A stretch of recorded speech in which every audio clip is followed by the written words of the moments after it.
बुलढाणा जिल्ह्यातील मुख्यालयी असलेल्या नगर परिषदेची जुनी इमारत जेसीबीच्या साहाय्याने जमीनदोस्त करण्यात आली आहे. या ठिकाणी आधुनिक नवीन इमारतीचे बांधकाम लवकरच सुरू होणार आहे. आमदार संजय गायकवाड यांनी वैशिष्ट्यपूर्ण योजनेतून 10 कोटी रुपयांचा निधी मंजूर करून आणलाय. जुनी इमारत पावसाळ्यात कर्मचाऱ्यांसाठी समस्या ठरत होती आणि त्यात जन्ममृत्यू दाखले, शिक्षण विभाग तसेच कर विभाग सुरू होते.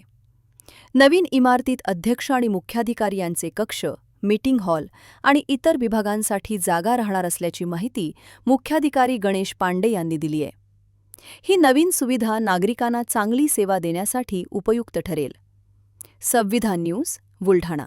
नगरपालिकेच्या आवारामध्ये ही 5 खोल्यांची एक ब्रिटिशकालीन इमारत होती. अतिशय ती जीर्ण झालेली होती. त्या इमारतीमध्ये आमचे जन्ममृत्यूसारखे महत्त्वाचे विभाग तिथे कार्यरत होते. परंतु पावसाळ्यामध्ये किंवा इतर ऋतूमध्ये सुद्धा तिथे बसण्याची अवस्था अतिशय म्हणजे दयनीय अवस्था बिल्डिंगची होती.